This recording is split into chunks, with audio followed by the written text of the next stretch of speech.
सब लोग बोलते हैं इन्वेस्टिंग कोई भी स्टार्ट कर सकता है, तो क्या 500 रुपए से इन्वेस्टिंग स्टार्ट कर सकते हैं? ये सच है कि इन्वेस्टिंग सिर्फ रिच लोगों का गेम नहीं है, और मैं अपने इस वीडियो में ऐसे 6 स्टेप्स आपको बताऊंगा जो इन्वेस्टिंग को आपके लिए आसान बना देगी। स्टेप 1, क्या सेविंग और इन्वेस्टिंग सेम है? सेविंग का पर्पस होता है पैसे को सेफ और शॉर्ट टर्म नीड्स के लिए अवेलेबल रखना, जबकि इन्वेस्टिंग का पर्पस होता है अपने पैसों को ऐसे एसेट्स में लगाना जहां वो लॉन्ग टर्म में ग्रो कर सके। लेकिन इन्वेस्टिंग में रिटर्न गारंटीड नहीं होता, वैल्यू ऊपर नीचे जा सकती है।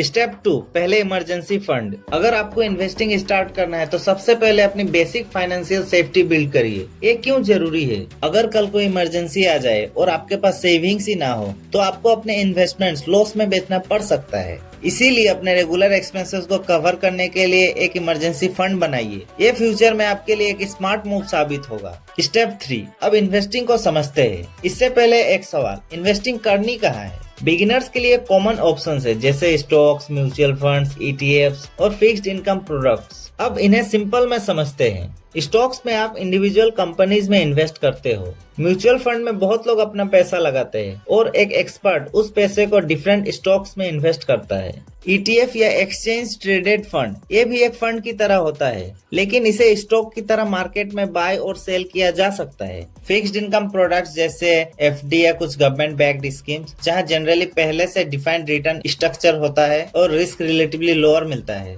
इसीलिए बिगिनर्स के लिए डाइवर्सिफाइड ऑप्शंस को समझना इम्पोर्टेंट है, इंस्टेड ऑफ रैंडमली एक स्टॉक पिक करना। स्टेप 4, छोटा स्टार्ट करो। आपको फर्स्ट डे से 50,000 इन्वेस्ट करने की जरूरत नहीं। अगर आप 500 या 1000 रुपए से कंफर्टेबल स्टार्ट कर सकते हो तो इन्वेस्टिंग की प्रोसेस को समझिए। अमाउंट से ज्यादा इम्पोर्टेंट है हैबिट डेवलप करना। स्टेप 5, लॉन्ग टर्म सोचो। इन्वेस्टिंग कोई गेट रिच क्विक स्कीम नहीं है। मार्केट कभी ऊपर जाएगी तो कभी नीचे। हर बार पैनिक करके अगर सेल कर दोगे तो इन्वेस्टिंग का लॉन्ग टर्म बेनिफिट को आप मिस कर सकते हो। इन्वेस्टिंग डिसिप्लिन और पेशेंस का गेम है। स्टेप 6, कंपाउंडिंग ग्रोथ को टाइम दो। इन्वेस्टिंग का सबसे पावरफुल पार्ट है टाइम। जब आपका इन्वेस्टमेंट रिटर्न जनरेट करता है और वो रिटर्न भी फ्यूचर में और रिटर्न जनरेट करने लगता है तो ग्रोथ ग्रेजुअली एक्सेलरेट हो सकती है। इसी वजह से इन्वेस्टिंग में starting early often matters more than trying to perfectly time the market. तो इन्वेस्टिंग स्टार्ट करने का सिंपल रोड मैप है: learn, emergency fund, start small, stay consistent and think long term. और सबसे इम्पोर्टेंट, इन्वेस्टिंग का गोल overnight rich बनना नहीं, बल्कि गोल ये है कि आज का पैसा सिर्फ आज के लिए नहीं बल्कि फ्यूचर के लिए भी काम करे। क्योंकि फाइनेंशियल फ्रीडम एक सिंगल इन्वेस्टमेंट से नहीं बल्कि स्मॉल डिसीजंस को लॉन्ग एनफ रिपीट करने से बनती है।